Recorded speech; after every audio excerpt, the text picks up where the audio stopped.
یہ ہے مقبوضہ بلوچستان۔ آج ہفتہ 16 مارچ سال 2024 ہے۔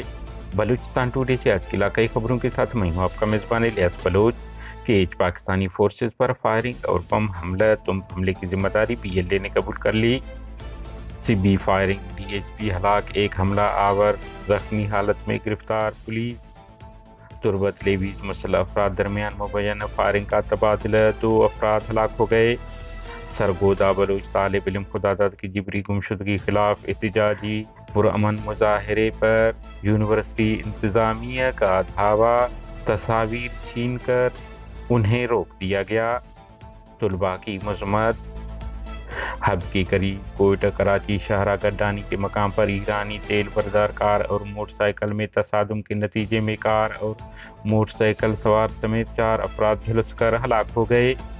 مستنگ روڈ کی لیریکی کے فٹ بال گراؤنڈ میں معمولی تکرار، عبدالباسط ولد محمد صدیق محمد شہید نامی نوجوان کو سراغ گھوم کر ہلاک کر دیا گیا۔ کوئٹہ چیک پوسٹوں پر وصول کرنے والی رقم کی تحقیقات کرائی جائے، بلوچستان بس ٹرانسپورٹ الائنس مظاہرین کا مطالبہ۔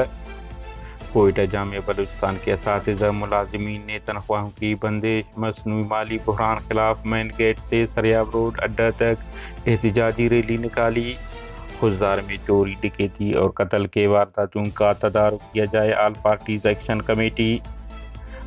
بلوچستان کے ضلع کیچ کے علاقہ تربت میں گزشتہ رات نامعلوم افراد نے تربت ایئرپورٹ روڈ پر پاکستانی فورسز کی چوکی پر دستی بم پھینکا جو زوردار دھماکے سے پھٹ گیا، تاہم نقصانات بارے معلومات نہیں مل سکے ہیں۔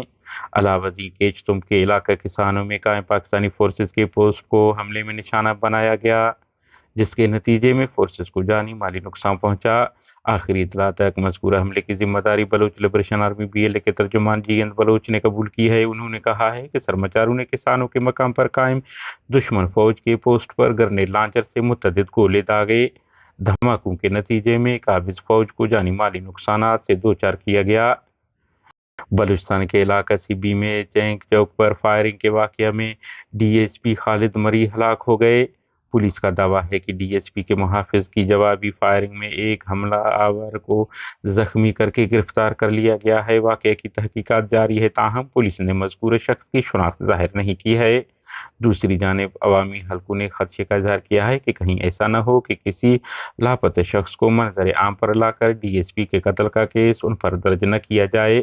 علاوہ ازیں کیچ کے علاقہ میر آباد تمپ میں لیویز کا دعویٰ ہے کہ انہوں نے مبینہ فائرنگ کے تبادلے میں عیسیٰ ولد غلام سرور اور سمیر ولد مراد علی ساکنان الندور نامی 2 مسلح افراد کو ہلاک کر دیا ہے۔ لیویز کا دعویٰ ہے کہ مذکور افراد گزشتہ دنوں الندور میں قتل ہونے والے آصف بغر نامی نوجوان کے قتل میں ملوث تھے، تاہم دوسری جانب آزاد ذرائع سے نوجوانوں کے ہلاکت بارے معلومات نہیں مل سکے ہیں کہ کیا وہ لیویز کے ساتھ واقعی مقابلے میں ہی مارے گئے ہیں یا انہیں جعلی مقابلے میں CTD کی طرح ہلاک کر کے جھوٹا دعویٰ کیا جا رہا ہے۔ سرگودا بلوچ اسٹوڈنٹ کونسل سرگودا کے طلباء کا طالب علم خداداد سراج کی جبری گمشدگی خلاف یونیورسٹی سرگودا میں احتجاجی مظاہرہ۔ مظاہرین طلباء نے اس موقع پر افسوس کا اظہار کرتے ہوئے کہا کہ مذکور طالب علم کی بازیابی کے سلسلے میں جب طلباء نے سرگودا جامعہ کے اندر پرامن واقع کیا تو سیکیورٹی اہلکاروں نے طلباء کے ہاتھوں سے تصاویر اور چارٹر چھین کر پھینک دیے، جو قابل مذمت عمل ہے۔